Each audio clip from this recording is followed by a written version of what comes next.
کیا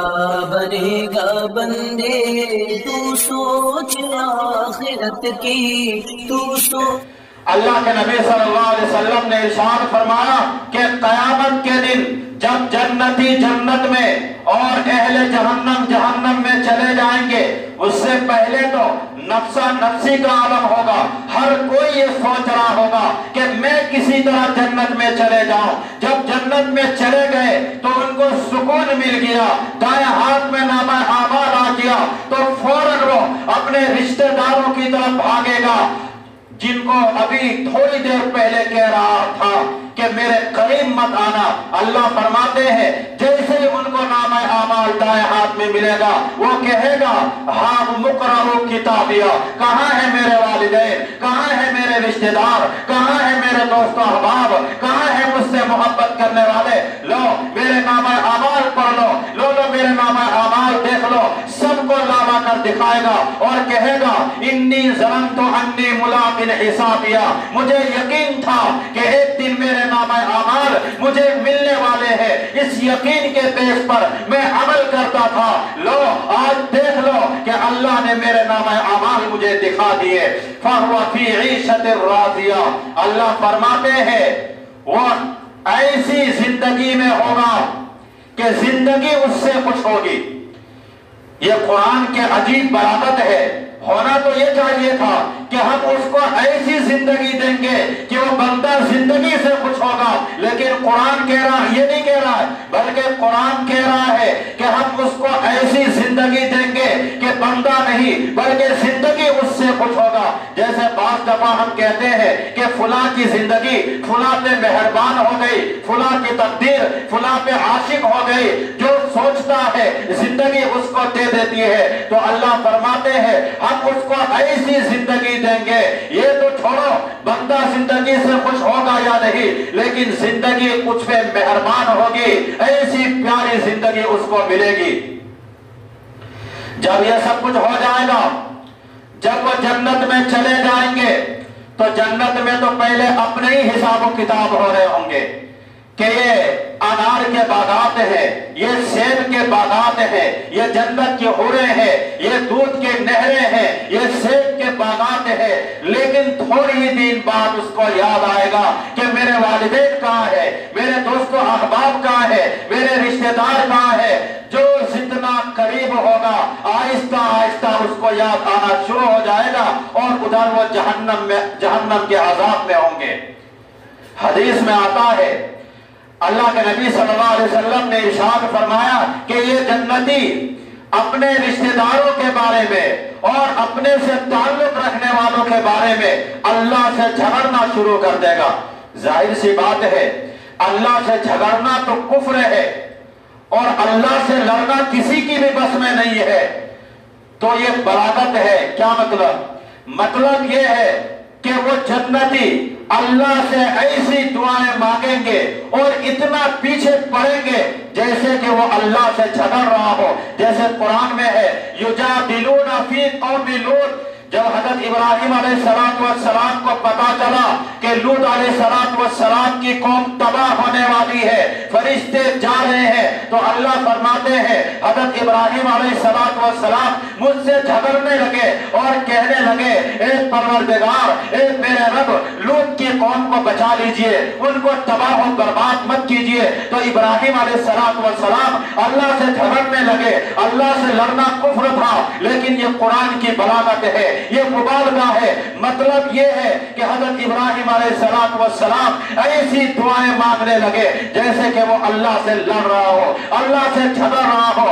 آپ نے کبھی دیکھا ہوگا کہ بعض دفعہ فقیر کسی انسان کے پیچھے پڑ جاتا ہے، اس کا کپڑا تک پکڑنا شروع کر دیتا ہے، بھائی کچھ روپے دے دو، چپک جاتا ہے ان کے ساتھ۔ تو بندہ کیا کہتا ہے، بھائی تم مجھ سے جھگڑ کیوں رہے ہو، میرا کپڑا کیوں پکڑ رہے ہو؟ تو اس سے جان چھوڑانے کے لیے کچھ پیسے دے دیتا ہے ان کو۔ تو حدیث میں آتا ہے وہ جنتی اللہ سے جھگڑے گا، مطلب یہ ہے کہ وہ اللہ سے اتنا زیادہ مانگے گا اور دعائیں کرے گا کہ دور سے دیکھنے والے محسوس کرے گا کہ شاید کہ وہ اللہ سے لڑ رہا ہو۔ تو ان کو یاد آئے گا کہ میرے دوست کہاں ہے، میرے والدین کہاں ہے، میرے بیوی بچے کہاں ہے، مجھ سے محبت کرنے والے، دنیا میں تعلق رکھنے والے لوگ کہاں ہے؟ وہ اللہ کے پاس جائیں گے اور کہیں گے کہ میرے رب، میرے دوست و احباب تھے، میرے والدین تھے، میرے رشتہ دار تھے، مجھ سے تعلق رکھنے والے تھے۔ حدیث میں آتا ہے وہ کہیں گے یصلون معنا ویصومون معنا، کہ اللہ وہ تو ہمارے ساتھ نمازیں پڑھتے تھے، ہمارے ساتھ روزے بھی رکھتے تھے، لیکن آج وہ ہمیں جنت میں نظر نہیں آ رہے ہیں۔ اس سے پتا چلا کہ وہ بتائیں گے کہ وہ مسلم تھے، غیر کے بارے میں تو خیال نہیں آئے گی۔ حضرت ابراہیم علیہ السلام تو اپنے والد کو نہیں بخشوا سکیں گے، تو ہم کون ہوتے ہیں کہ کسی غیر کو بخشوا دے؟ تو وہاں پہ اپنے مسلمان کے بارے میں ان کا اسلام ثابت کرنے کے لیے اہل جنت، جنتی لوگ کہیں گے کہ اللہ یہ پابندی کے ساتھ نمازیں پڑھتے تھے، پابندی سے رمضان کے روزے رکھتے تھے، لیکن آج وہ ہمیں جنت میں نظر نہیں آ رہے ہیں، ان کے اور بھی گناہ ہوں گے۔ تو اس سے اندازہ لگاؤ وہاں بھی ان کے اسلام ثابت کرنے کے لیے، یعنی اللہ کے دربار میں ایک مسلم کا اسلام ثابت کرنے کے لیے شناختی کارڈ نہیں دکھائیں گے کہ دیکھو اللہ اس شناختی کارڈ میں مسلم لکھا ہوا ہے۔ اللہ کہے گا ٹھیک ہے، تو کہتا ہے کہ وہ مسلمان ہے، تو تمہارے پاس دلیل کیا ہے، تمہارے پاس ثبوت کیا ہے؟ وہ کہیں گے، کون؟ جنتی کہیں گے اے اللہ آپ بہتر جانتے ہیں، آپ زیادہ جانتے ہیں، آپ ان کا نام اعمال نکالیے، دیکھیے کہ وہ ہمارے ساتھ نمازوں میں کھڑے ہوتے تھے، ہمارے ساتھ رمضان میں روزے رکھتے تھے، نمازیں نہیں چھوڑتے تھے، رمضان کے روزے کبھی نہیں چھوڑتے تھے، یہ تو اسلام کا رکن ہے۔ تو حدیث میں آتا ہے اللہ تبارک و تعالی حد بندی کریں گے، جو جتنا بڑا مجرم ہوگا، دنیا کا بھی یہی قانون ہے، جو جتنا بڑا مجرم ہوتا ہے اس کو اندر رکھا جاتا ہے، اور جو چھوٹا مجرم ہوتا ہے اس کو چھوڑ دیا جاتا ہے، اور کچھ کی تخفیف کر دی جاتی ہے۔ یعنی سزائیں تو بنتی تھی 14 سال، لیکن سفارشوں کی وجہ سے 7 سال کر دی جاتی ہے۔ تو اللہ تبارک و تعالی حد بندی کریں گے۔ کچھ ایسے نمازی اپنے چھوٹے موٹے گناہوں کی وجہ سے، چھوٹے موٹے گناہ کی وجہ سے تو جہنم میں نہیں جاتا، لیکن مطلب یہ ہے کہ ان کے بھی گناہ کبیرہ تو ہوں گے، لیکن دوسرے کے مقابلے میں کم ہوں گے۔ ایک آدھ دفعہ گناہ کبیرہ کیا ہوگا، توبہ نہیں کی، مر گئے بغیر توبہ کے، تو اللہ فرمائیں گے ان کی سزا تو بنتی تھی، لیکن تمہاری سفارش کی وجہ سے میں ان کو جہنم کی آگ سے آزاد کر رہا ہوں، جہنم کی آگ سے نکال رہا ہوں۔ پھر وہ جنت میں جائیں گے، وہ بھی عیش کریں گے، پھر کچھ عرصہ گزرے گا، پھر یاد آئے گا کہ فلاں فلاں جو میرا تعلق رکھنے والے تھے، فلاں فلاں میرے رشتہ دار تھے، فلاں فلاں لوگ جو مجھ سے محبتیں کرتے تھے، وہ بھی ہمیں جنت میں نظر نہیں آ رہا ہے۔ پھر وہ اللہ کے دربار میں پہنچیں گے۔ حدیث میں آتا ہے اللہ کے نبی صلی اللہ علیہ وسلم نے فرمایا کہ پھر وہ جنتی اللہ سے سفارش کریں گے، پھر دلیل وہی پیش کریں گے، یصلون معنا ویصومون معنا، کہ وہ ہمارے ساتھ نمازیں پڑھتے تھے اور ہمارے ساتھ روزے رکھتے تھے۔ تو یہاں پر تو بے نمازیوں کا تذکرہ ہی نہیں آ رہا کہ وہ جنت میں جائیں گے۔ تو اپنے اسلام ثابت کرنے کے لیے نماز کی پابندی ضروری ہے۔ قیامت کے دن اہل جنتی سفارش کریں گے، اللہ دلیل مانگیں گے تو اہل جنتی دلیل پیش کریں گے، یصلون معنا ویصومون معنا۔ تو جو نمازی نہیں ہے ان کا تذکرہ ہی نہیں آ رہا ہے، تو اللہ پھر حد بندی شروع کریں گے۔ جو بے نمازی ہیں وہ بھی جنت میں جائیں گے، لیکن بالکل آخر میں وہ جنت میں جائیں گے۔ تو دیکھو جو جنتی ہیں، جو کچھ نمازی اپنے گناہوں کی وجہ سے جہنم میں سزا پا رہے ہوں گے، ان کی سفارش کی وجہ سے جنتی سفارش کریں گے، نکالتے رہیں گے یہاں تک کہ ختم ہو جائیں گے۔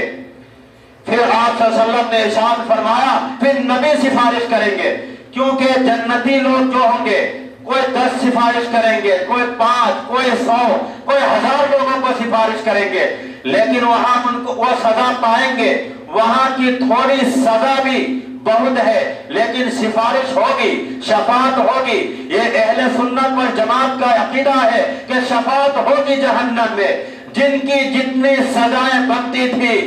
کافر کے علاوہ کسی کو پوری سزا نہیں ملے گی۔ دنیا میں بھی بعض دفعہ ایسے ہی ہوتا ہے کہ سزا تو 14 سال بنتی تھی، لیکن سفارش کی وجہ سے 7 سال کر دی جاتی ہے۔ تو اللہ کے یہاں بھی ہر ایک کے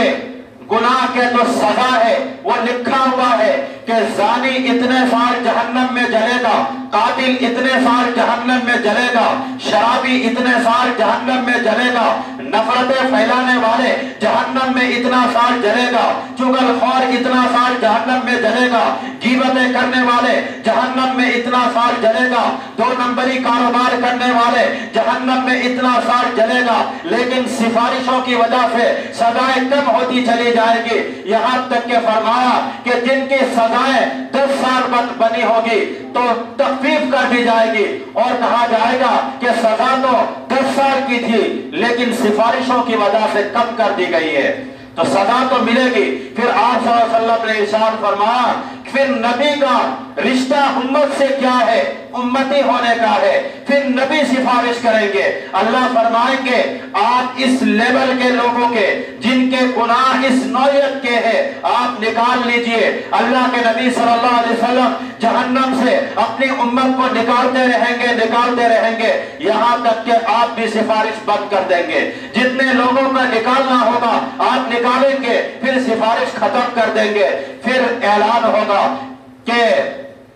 مزید اب کوئی سفارش کرنے والے ہیں، تو آواز آئے گی کہ اب کوئی سفارش والا باقی نہیں ہے۔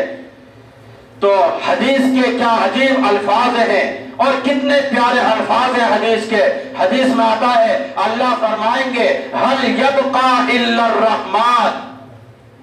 کہ جو سب سے زیادہ رحم کرنے والا ہے رحمان، وہ تو ابھی باقی ہے۔ یعنی تمہیں اگر ترس آیا کہ میرے رشتہ دار ہے، میرے دوست و احباب ہے، نبی کو ترس آیا کہ میری امتی ہے، تو اللہ فرمائیں گے میں رحمان ہوں اور یہ میری مخلوق ہے، میں کیسے چھوڑ دوں۔ حدیث میں آتا ہے اللہ کے نبی صلی اللہ علیہ وسلم نے ارشاد فرمایا اعلان ہوگا کہ حضرت آدم علیہ السلام سے لے کر آخری انسان تک جو بھی قیامت تک آئے گا، اور جس نے کلمہ پڑھا، جس نے کوئی بھی نیک اعمال نہیں کیا، ساری زندگی اس کے نام اعمال بدعمالیوں سے بھری ہوئی ہے، لیکن اس نے توحید پر ایمان لایا، وہ اللہ کو مانتا تھا کہ میرا اللہ ایک ہے، میرا رب ایک ہے، زندگی میں ایک مرتبہ زبان سے اقرار کیا اور توحید پر موت آ گئی، تو حدیث میں آتا ہے من کان فی قلبہ مثقال حبۃ من خردل من ایمان، کہ ایمان کا ایک ذرا سا، ایک رائے کے دانے کے برابر ذرہ بھی ہو، اس ذرہ کی وجہ سے اس نے زندگی میں خود کبھی نیک عمل نہیں کیا، پوری زندگی بدعمالیوں سے بھری ہوئی ہے، لیکن ان کا ایک نیکی ہے توحید کا، اللہ فرمائے گا ان سب کو جہنم سے نکال کر لے کر آؤ۔ تو حدیث میں آتا ہے اتنے لوگ جہنم سے نکلیں گے جو دنیا میں بڑے بڑے زانی تھے، شرابی تھے، ڈاکو تھے، چور تھے، خور تھے، غیبتیں کرنے والے تھے، نفرتیں پھیلانے والے تھے، آپس میں لڑائی جھگڑا کرنے والے تھے، بہت زیادہ کثرت کے ساتھ نکل کر آ رہے ہوں گے۔ ایک تو ہے حدیث کا الفاظ هل يبقى الا الرحمن، اور دوسرا یہ کام اس وقت ہوگا جب کافر لوگ اہل ایمان کو، مسلمان کو تانا دیں گے کہ یار تم دنیا میں تو مسلم تھے، تم اللہ پر، خدا پر، پیغمبروں پر ایمان لاتے تھے اور تم ہمیں دعوت بھی دیتے تھے کہ تم بھی اللہ پر ایمان لے کر آؤ، تم بھی پیغمبروں پر ایمان لے کر آؤ، لیکن انجام تو دونوں کا برابر ہے، تو بھی جہنم میں ہے، ہم بھی جہنم میں ہے۔ اس وقت اللہ کو غیرت آئے گی، اللہ کو غصہ آئے گا کہ تو مجھے ماننے والا تھا، میں ان کو ان کے ساتھ کیوں چھوڑوں جو مجھے نہیں ماننے والا تھا۔ تو یہ جو غیر مسلم بھی، بعض مسلم بھی سوال کرتے ہیں کہ غیر بھی بہت اچھے اچھے کام کرتے ہیں، تو پھر یہ کیوں جہنم میں جائیں گے؟ تو دیکھو غیرت کا مسئلہ ہے۔ آپ کو میں ایک مثال دوں، آپ کی 2 بیوی ہے، ایک بیوی بہت نالائق ہے، یعنی شوہر کی نہ بات مانتی ہے نہ اس کی اطاعت و فرما برداری کرتی ہے، نہ اس کا خیال رکھتی ہے۔ لیکن جب بھی کوئی پوچھتا ہے کہ تمہارا شوہر کون ہے تو فوراً بتائے میرا میاں فلاں ہے، اس کے علاوہ میرا کوئی اور شوہر نہیں ہے۔ یہ الگ بات ہے، میں اس کی اطاعت نہیں کرتا ہوں، میں اس کی فرما برداری نہیں کرتا ہوں، اس کی بات نہیں مانتا ہوں، لیکن میرا شوہر وہی ہے، اس کے علاوہ کوئی اور نہیں ہے۔ آپ کی دوسری بیوی ہے، وہ آپ کی بہت اطاعت و فرما بردار بھی ہے، آپ کے سامنے جھک کر آپ کی خدمتیں بھی بہت کرتی ہے، لیکن بیوی کہتی ہے کہ آپ سے بھی مجھے محبت ہے اور جو میرا فلاں عاشق ہے میں اس سے بھی محبت کرتا ہوں، اس میں کیا حرج ہے؟ تو کیا آپ دوسری بیوی کو آپ رکھ لیں گے؟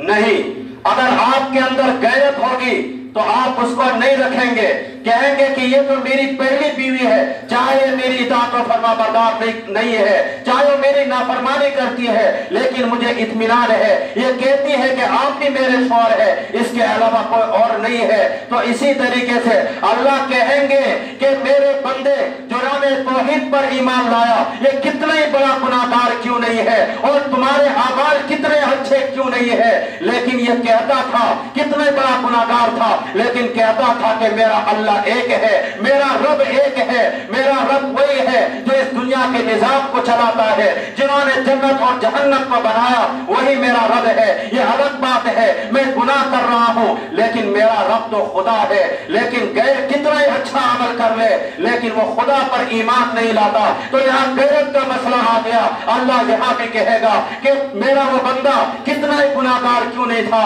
لیکن مانتا تھا کہ میرا اللہ ہے، میرا رب ایک ہی ہے، لیکن تم اچھا عمل بھی کیے لیکن تم مجھے نہیں مانتے تھے۔ تو یہاں غیرت کا مسئلہ تھا۔ جیسے ایک انسان اپنی